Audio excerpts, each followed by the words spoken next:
Okay, I'm gonna try to do this again. I'm hoping that everything works better this time. Let me know if you can hear me once the people start coming on. Welcome to Divine Insight Ministry. This is a Saturday night. We're doing something called Book Talk, but we've had some difficulties earlier, so I tried to restart it, and so I'm hoping everything go well. I'm waiting for some people to come back on, and so good to see everybody. God bless you. God bless you. Welcome back. Welcome back. Let me know if you can hear me clear now. Let me know if you can hear me clear now. Okay, we good. Okay, good. Okay, good. Okay, I'm waiting on Brother Gilbert to come back. Okay, all right. Great, great, great. So I'm waiting on Brother Gilbert to come back. Okay. Boy, I tell you.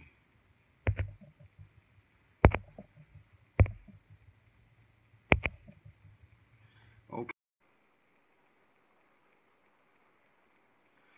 On Gilbert, go ahead. Okay, Okay, just broke up, but let's go ahead. Yeah, yeah. Everybody hear me good. Good. On. So, So I know it's raining. Let me know if everybody can hear now. Okay. It must just be me. Huh? I wonder if it's just me. Yeah, maybe it is. we check. I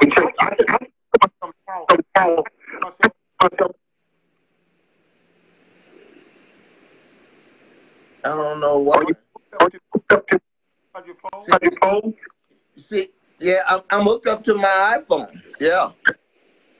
Okay. Yeah, I don't know. Your ears, Gil. What am I? It's sound.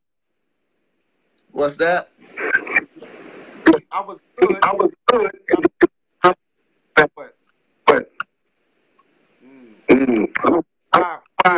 when I connected you, you good. I'm bad now.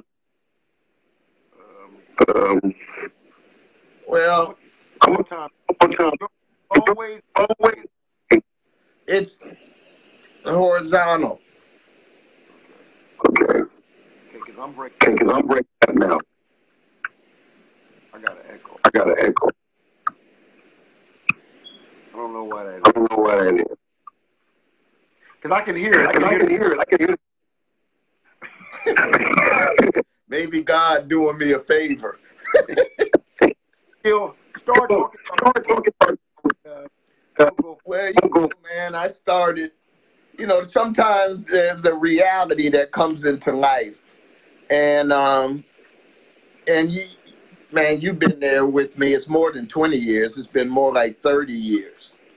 When I was going through some things in life that did not reconcile with how I saw myself. Yeah. And choices.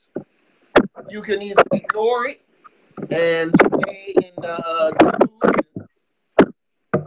or you can address it. And I think that, and I'll be specific, when I got divorced, which separated me from my children, that was a major issue for me because that's something I never thought would happen. I was a person that always thought I had stuff under control, and I knew what was going on in my life. And so when I went through that, I had to evaluate who I thought I was and who I was really showing myself to be. And because that whole situation, everything that was involved in that situation, went against what I believed and who I thought I was and how I saw God and all those things and how I saw family and all of that. And so I had to try to reconcile those two things. And I wasn't writing a book. I was talking to myself. And I love writing. And as a lawyer, I did a lot of writing. So I just started writing to myself. And in writing to myself, I would ask myself questions. What happened? There's one of the things in there that talks about the other side of me, the other side of you. Questions I asked, how did I get to this place when this place was so against my own self-image, how I saw myself? And I just started, one day, I just started writing. And I just kept writing. I just kept writing. I kept asking myself questions. And I just kept writing. And years later, I put them all in a book. But the only reason I did that is when I talked to brothers like, well, I talked to you and years ago, and you said I needed to let other people read it because I kept it to myself because I didn't want anybody to know the ponderings of my mind. Right. My distresses or my vulnerabilities, or to admit that I could be in a place that I wasn't happy with, or could have done things I was not happy with, or have results that I was not happy with. Okay. But when people started telling me, no, you were the first person to read anything I wrote. Yeah. I remember you told me to let Jamie read it. Right. And I did. And Jamie said pretty much the same thing you said. And I would just start compiling them. And not for the purpose of publication, but just for self-therapy. To be honest with myself.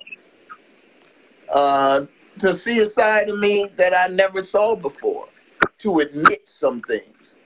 So that's where it came out of. Okay.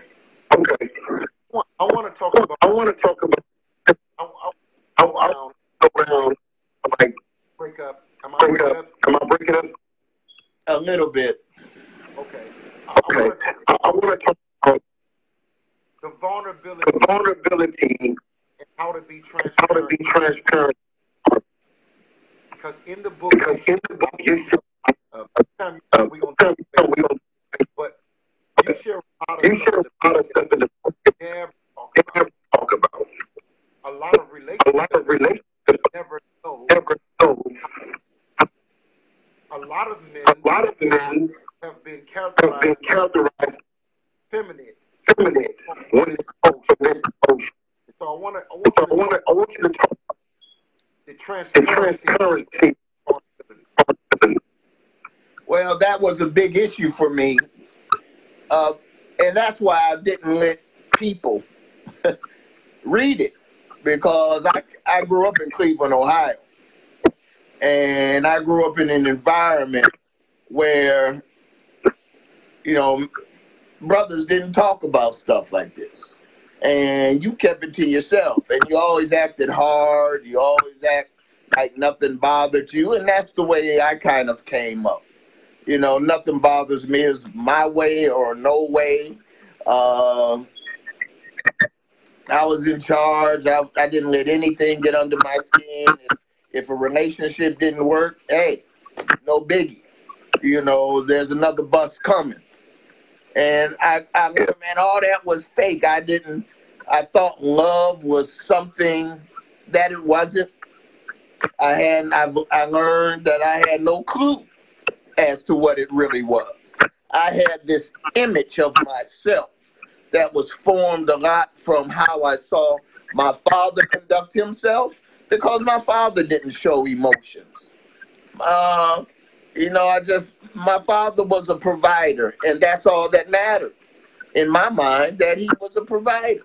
So I never saw him going through anything. I never saw his struggle. I never saw his romantic passions. And because of that, then my whole concept of what a man was so skewed and out of place. And to write the things I was writing, to deal with some of the things that I was dealing with, to talk about vulnerability, to talk about what it is that I was looking for in a relationship, where I was lost in relationships, to love, man, the impact of my children in my lives, to have them love me unconditionally, how that just woke me up to what this love thing was supposed to look like. All those things, man. But I didn't want people to see, because just like you said, the first time I wrote the manuscript for The Other Side of Me, I gave it to a good friend of mine in Cleveland, and he gave it back to me. He said, "The other side of you." He said, "What that mean?" He said, "What side I've been seeing? What side I've been seeing?" And his implication was just what you said. Oh, you go both ways, you know. And that was my fear. And even in the, even when I sent it to the publisher and you get it back, I could halfway deal with that. But when to be around and even to talk, it was a struggle for me to come on Facebook with you talking about me. Because that's not something I'm used to. But I'll tell you the truth, I'm tired of the way I was. I'm tired of these images that I didn't even know I was living under. See, I think we could put who we are, who we really are, so far down and allow our self-image or what we've built up through life to be so dominant that we can lose touch with the reality of who we are, man. The fact that we're designed to love. We're designed to want to touch someone in a way that brings out the best of both sides of us. All those things. What's really important? Ultimately, and I guess as you get older, you start realizing what's really important. No, who do I want to be? Who do I want my children to be? How do I want my children to model their lives and who they think they are? Right. What was some ways that you would advise when there will be some answers to the breakthroughs? Man, I think, regretfully, crisis is the biggest breakthrough. I think we have to be honest. Was it Shakespeare said in Hamlet, "To thine own self be true," which basically means stop lying to yourself. When crisis comes, we have to start analyzing the parts replayed in it. It's so easy to put it on somebody else. But putting it on someone else only allows me to stay who I was, to remain in that pit that I had dug, and to stay there. But when to thine own self be true, when I'm true to myself, then I look and analyze that situation. No different than when our cars aren't operating right. We just don't ignore it. We look at it. We look at it. We take it somewhere. We go, well, why is it doing this? And that's what you have to do with your life, man. And we really have to say, what kind of person do I want to be? And is this the person that I am? But that usually comes out of crisis. Because just like a car, if it's running good, if it's not giving us any problem, we never take it in on those 6-month checks or those 3,000-mile checkups because it's running good. So when my life I thought was running good, I didn't do the checkups. I didn't ask, hey, where are you? What do you think about this? I didn't do that. But when things fell apart, Yeah. I thank God that I was honest enough with myself that said, hold it. How did Gilbert Rucker, the son of Arthur and Naomi Rucker, third generation Church of God in Christ, how did he get in this place? How did he get in this place? That's a real question. Right. I didn't come out my mother's womb. I didn't graduate from high school with the thought process, I'm going to just mess up stuff. Yeah. There was something in me, a void that I never dealt with. Yes. Well, let me go that you do talking today. What's that? Two questions. Uh, I'm kind of talking today, so I'm gonna ask you some questions. And the audience hear me still? yeah. Okay. So first question would be: Is there honesty? And the second question would be: Is there a cost? What would it cost? A lot of men hear you. We should, but fear. A lot of people are saying still not vulnerable, still not honest. So Christ, a lot not enough. You know, Adam and Eve still in God. Makes you take off. What's the pathway to the other part of it? I think part of it is that despite some of my conduct, I've always had a heart for God. And I think I have more of a heart for God than even I realized. And I think that's in God's plan, because it says all things work together for the good of those who love the Lord and are the called to his purpose. And so I think in the beginning, like I said, we don't see or we don't think about who we are or measure ourselves by the standard that God has called us to. See, there was a standard that Gilbert had called me to. There was a standard that my parents had called me to. There was a standard that my education had called me to. And I was meeting those standards. Those were my objectives. But see, there comes a time when those standards, when God is in your life, God don't sit in the corner. Right. He has to make himself known. And for me, when the crisis came, I had to look at myself. Now, am I this? Because, man, I'm teaching. I know the word. I'm sitting there and people going, man, where you get that from? All those things that lull you into a deception that you got it going on. But the truth is, God got it going on. Right. God has it going on. So when God has it going on, you could often make the mistake that you got it going on. See? Right. But your gift doesn't mean your character is in place. So what God showed me is, yeah, you can operate in my gift, but your character needs work.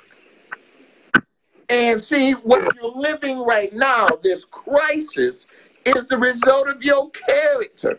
And because of that, I started going, what's wrong? And that's when I started writing. And I write because, see, I can't hide. When you put something on paper, it don't go away. But when you have these little conversations in your mind, you wake up in the morning and it might not be there. But I had to read foolishness when I wrote that. I had to read the Declaration of Independence that I had written. I had to read all those things. So when I had to read them, I had to be true to thine own self, be true, and tell myself, yeah, you was lying. Yeah, you do need. See, I thought I didn't need love. I didn't think, man, love. I didn't need that. I just needed no companionship.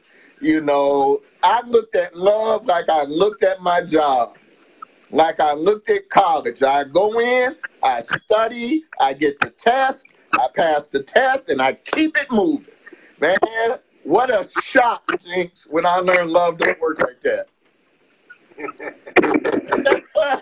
I was in shock, brother, because I said, man, you know, I did this, but I didn't know how I didn't know nothing about two becoming one, although I had read it 400 times. I didn't know anything about dying so that I could submit to the will of God, so I could show God. I didn't know nothing about that. My thing was, hold it, I'm the man. I'm the man. That's what I moved off of. And God said, no, I'm the man. You Gilbert. And Gilbert need word. And when Gilbert was true to himself, then Gilbert had to do some stuff. And to this day, man, I'm still doing stuff. I'm still doing stuff. But I did not want my children to deal with the same stuff. I didn't want them to have this self-image camouflaged. To some degree, I can see that.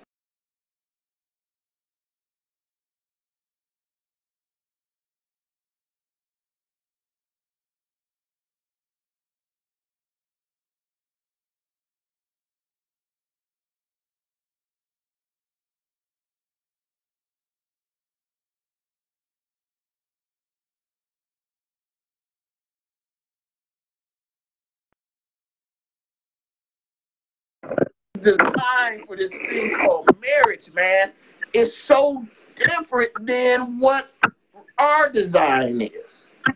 This relationship, even amongst friends, you and I have had some battles because we're both strong-willed, but we understand that we are linked together. Not because we want to be linked together, but because God said we're linked together. God says you need him in your life, and you've proven that hundreds of times. Hundreds of times. And that's the same way. So that means if you know the book I'm writing called Why Relationships Fail. And one of the things I say in that book is that one of the reasons fail, we never move from the I mentality into the us mentality, the oneness that's intended in that relationship.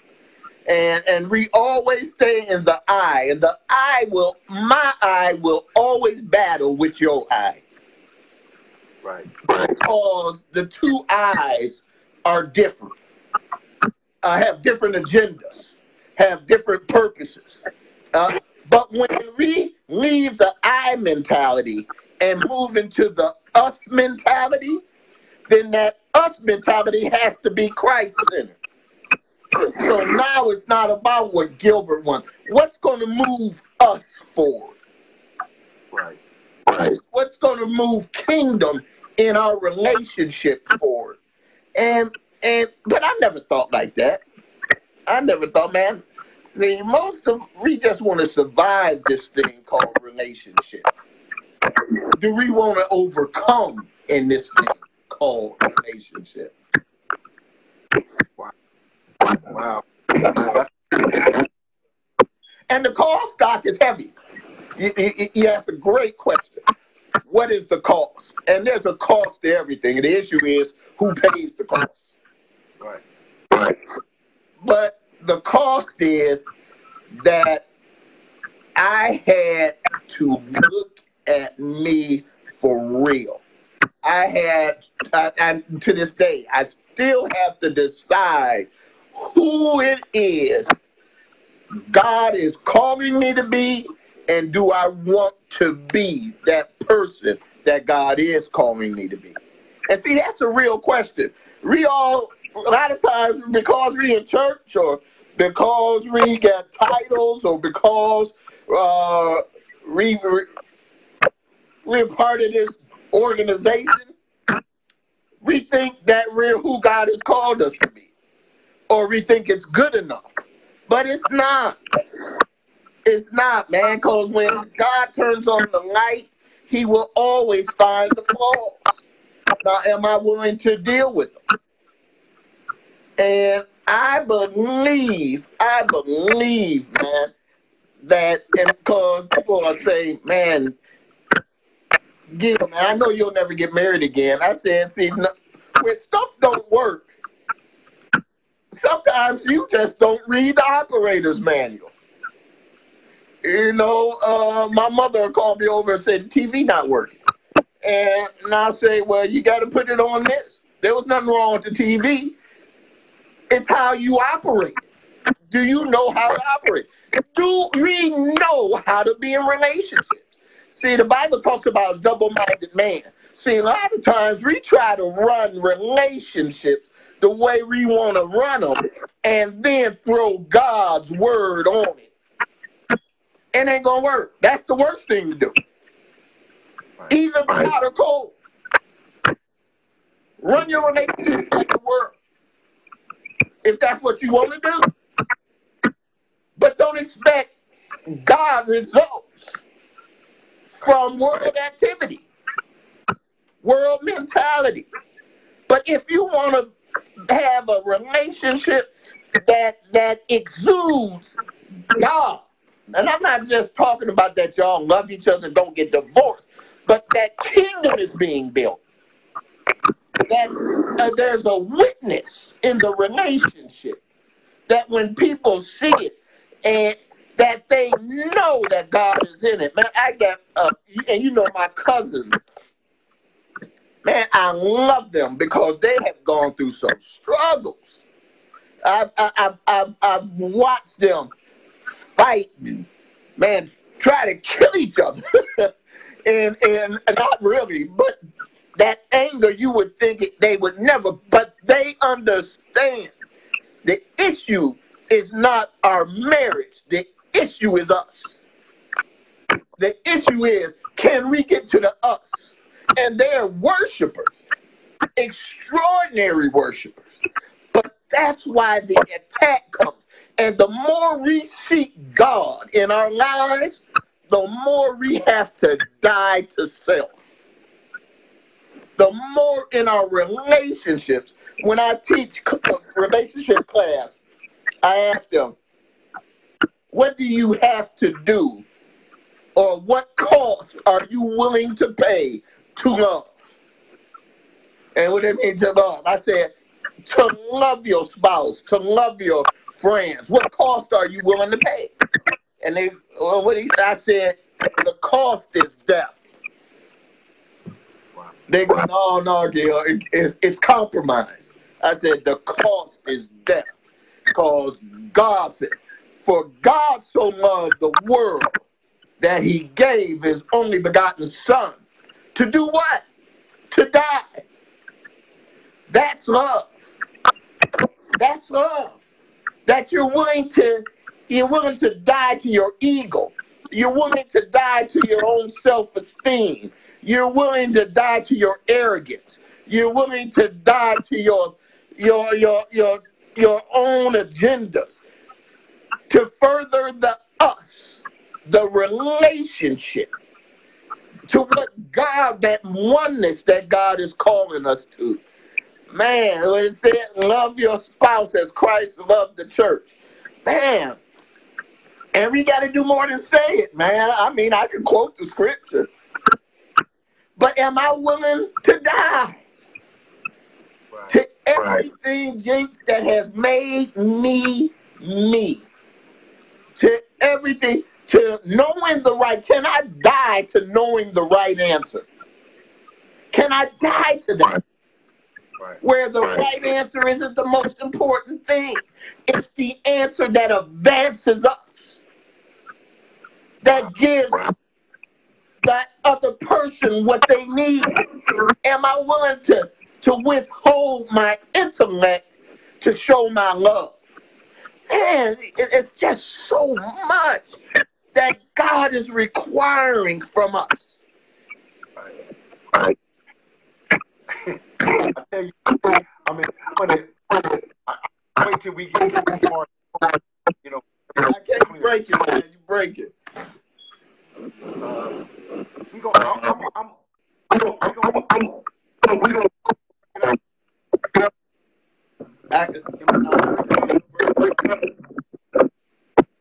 Let me do something. Let's hold off to okay. And then we'll come back with it. Okay. Tomorrow, you and I can work before you come on. Well, I'm not going to. Right. No, it's not. I'll be. I'm in. What's that? I said I'm going to tomorrow. Okay then. Okay. All right. So it's going to be at the same time. Same time. Yeah, I'll get with you before that, and then we'll just do what we got to do, man. I appreciate you, brother. I love you, man. You letting me get some stuff, man. You know, you letting me articulate, man, and making me think. Right. Am I willing to pay the cost? Okay. Am I really willing to pay the cost, man? And the fears that I carry with me every day, man. And fear impedes the move of God. I'm gonna walk downstairs and see if it. All right. Yeah. All right, let me go downstairs. Am I breaking it? Yeah, you still breaking up a little bit. Man, you're in the room, man. Am I still breaking up? No, I heard that clear. Keep talking. Okay. What about now? No, I heard you. Keep talking. Just talk about what you think, man.